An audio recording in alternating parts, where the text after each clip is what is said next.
makes a difference? Let me put it this way. The first video card to not do so came in 9th place.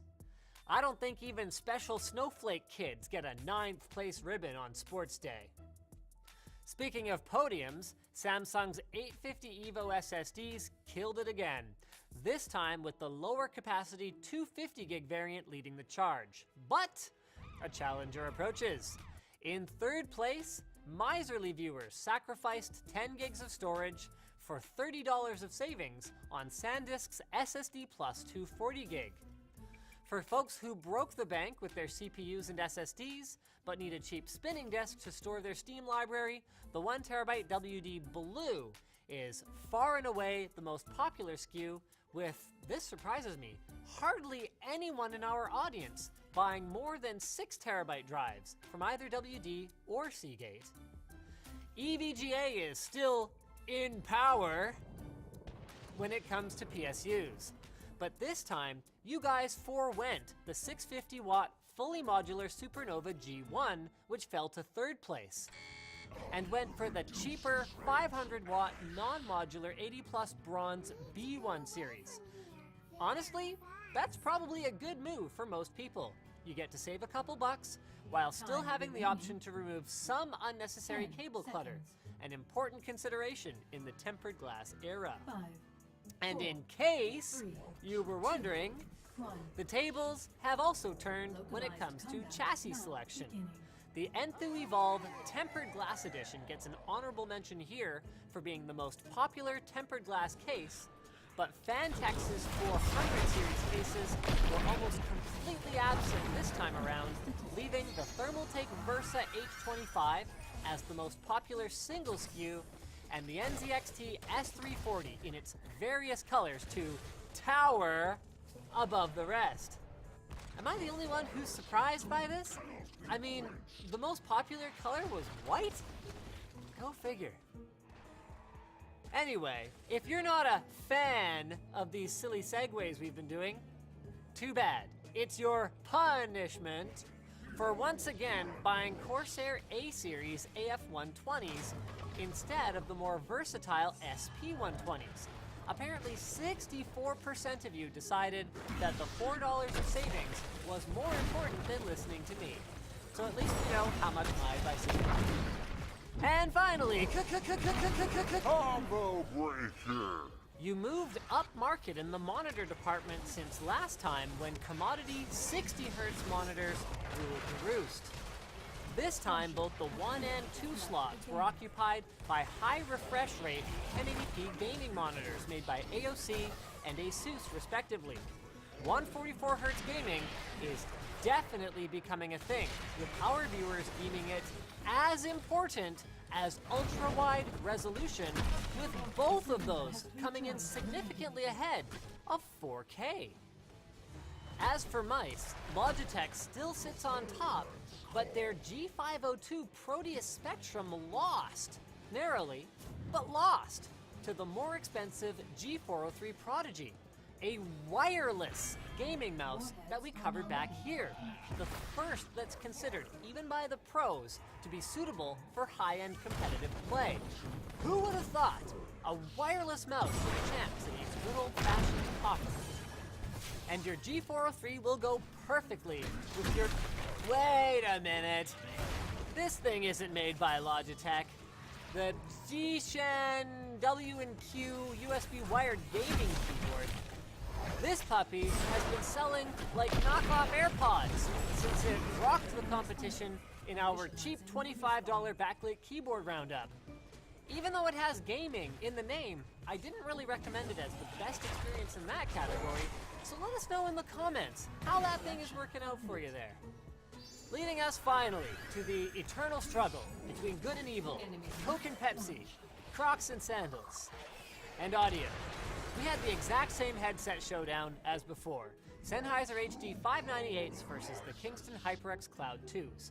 This time, the battle has been won by a mere 3 points by the Sennheisers, with, as always, the Antlion Mod Mic, the more versatile but significantly more expensive option of the two. So how does our PC compare to our last one?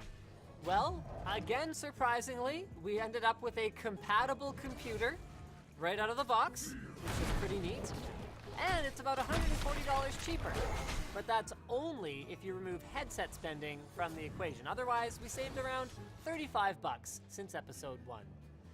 Did this penny pinching then result in poopier performance? Not really, since most of the savings came from the downgraded motherboard and power supply and lower capacity SSD. As far as overall trends go, it was interesting to see Intel and Nvidia's continued dominance among our viewers, especially given the kind of year that we are heading into. And I'd love to hear from you guys in the comments. What do you think those charts might look like closer to the end of 2017? So thanks for watching, guys. Dislike if you disliked, like if you liked. Get subscribed, maybe check out where to buy the stuff we featured at Amazon in the video description. Also down there is our merch store as well as our community forum. And now that you're done checking out all of that stuff, you're probably wondering what to watch next. So check out one of our other videos. We're gonna have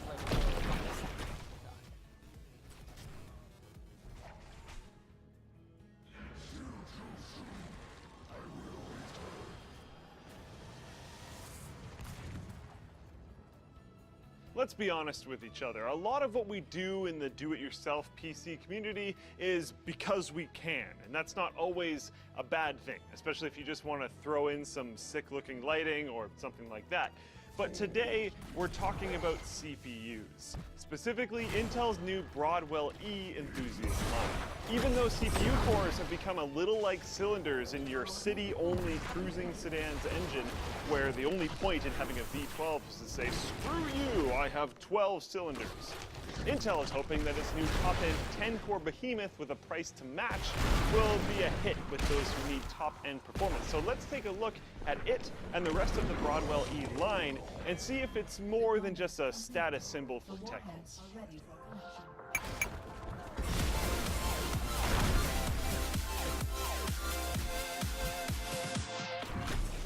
The GTX 1080 Amp Extreme from Zotac features their Ice Storm cooler with triple 90mm Eco fans for better airflow and heat extraction. Check out the link below to learn more. So it's been almost 2 years since we've gotten a new line of enthusiast processors from Intel. The main thing that sets these CPUs apart from their mainstream brethren is the inclusion of more cores and the inclusion of more RAM slots. Broadwell E is no exception. The bottom two chips on the ladder, the Core i7-6800K and 6850K, are each hexacore, with the latter providing 40 PCI Express lanes instead of 28, while the 6900K features 8 cores and 16 threads, meaning it's essentially a direct replacement for the previous top dog, the i7-5960X. But if you want to go all out, the new chip sitting at the top of the heap is the 6950X, featuring 10 cores and 20 threads, the most that Intel has ever packed into an enthusiast-class CPU. Of course, it shouldn't be surprising that since Intel is trying to set 10 cores as the new gold standard for desktops, consumers will pay a hefty premium. The chip's MSRP is over $1,700 US, enough to build an entire high-end gaming rig with peripherals that would be like pretty good. And all you're really getting for the $600 premium over the roughly $1,100 6900K, other than the X in the model number, that is important to some people, are 2 more cores and an extra 5 megabytes of cache. And even then, you take an overall hit on clock speed. Now, huge price jumps for more cores isn't exactly new for anyone, but spending that much for 2 more cores when you're already at 8 and then taking a hit in the speed department is iffy, especially at that cost. Our best guess is that Intel priced it this high to keep part of their Xeon line from being cannibalized by the highest end Core i7s, as many Xeon SKUs have 10 cores and will work on consumer-grade X99 motherboards. But for the average home PC builder, how can anything actually justify forking this much money over? Well, Broadwell E does come with a cool feature where the core with the greatest overclocking potential, as determined by Intel at the factory, is marked in the BIOS with an asterisk.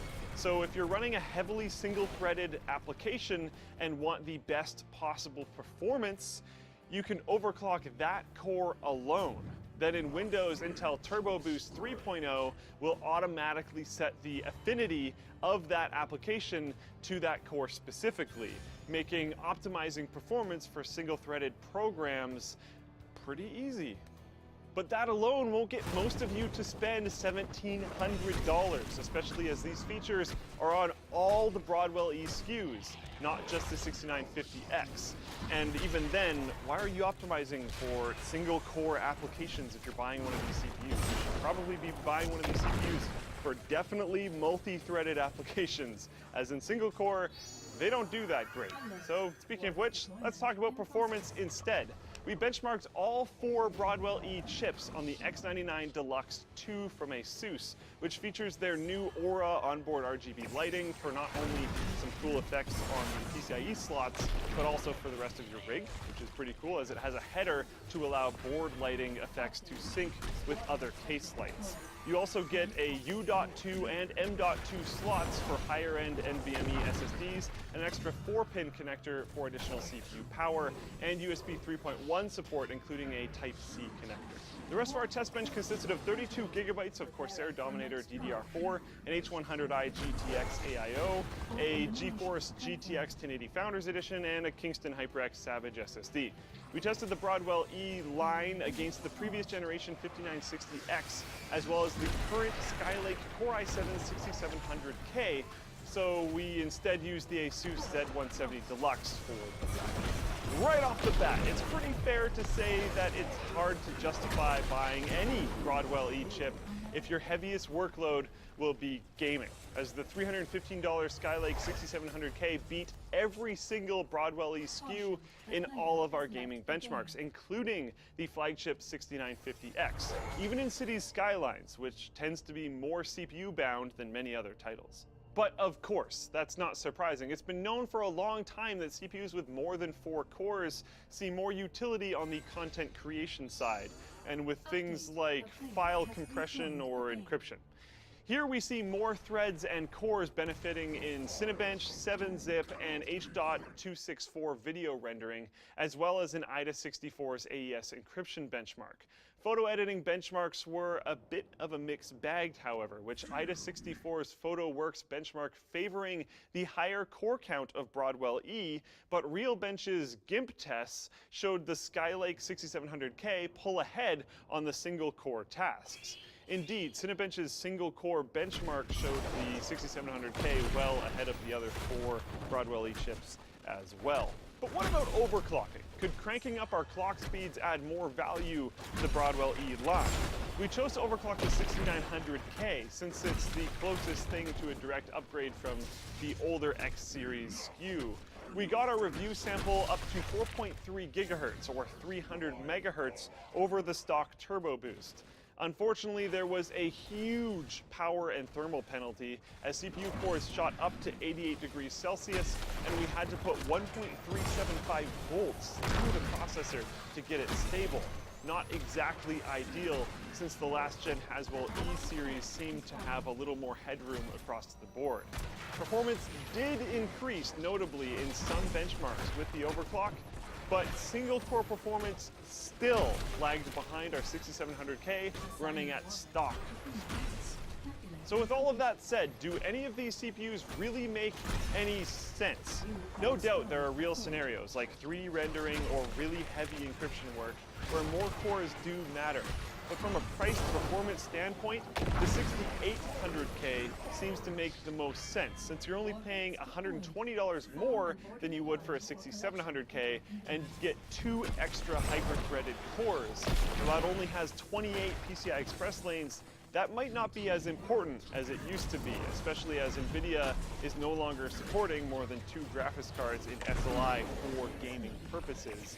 And you'll pay a hefty premium to upgrade to the 6850K's 40 lanes. I'm talking almost another $200.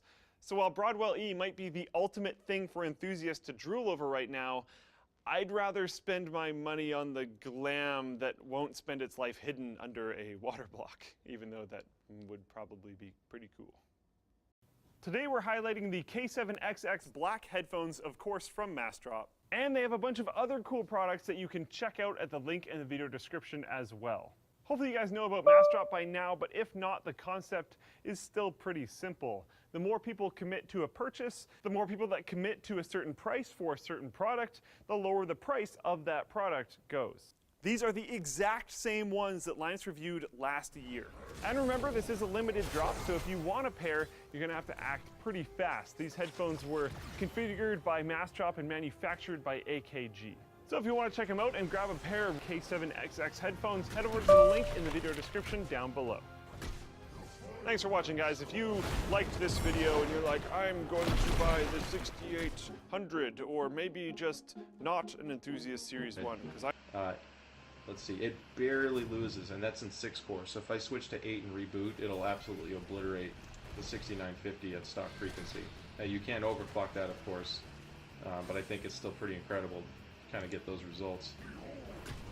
Yeah, even the 6700 at 4 gigahertz, this one's beating it in single core and obviously destroys it in multi-thread as well.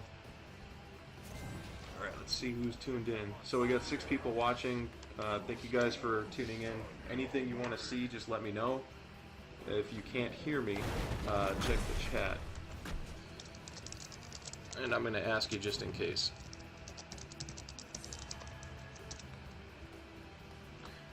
So anyone who's watching now, start typing away if you have questions on something you want to see tested, validated, benched, whatever. And I can boot into the UEFI BIOS and live stream that, so you can actually see a BIOS happen in real time. Let's make sure that's looking good.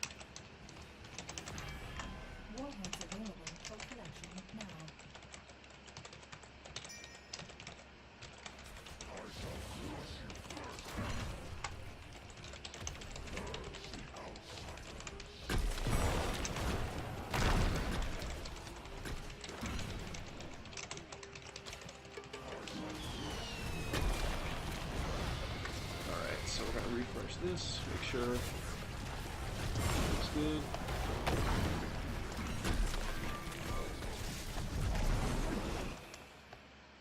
Cool. Alright, so we got 9 people watching now. Again, anyone that wants any particular benchmark done or wants to see certain overclocking done, Cinebench, CPU, Z benching, we can set it to go to 2-core, 4-core, 6 and 8 at different voltages, frequencies, etc. To address any concerns you may have before you purchase your own. Or if you just have technical questions, let me know. Ballistic, right now I am running in, it's a Corsair LPX 2666 megahertz. I think I'm running CAS 15. I might have overclocked it. Let's take a look. No, I'm at 16 right now, so it's just running at the stock XMP profile, which is 2666 right now. I haven't really overclocked the RAM too much yet. That RAM is native at 2666, but I can probably push it up to, you know, the 2900 area. So if you want certain benchmarks that are RAM specific, let me know, and we can either install it if I don't have it, or I can run any test that you can think of.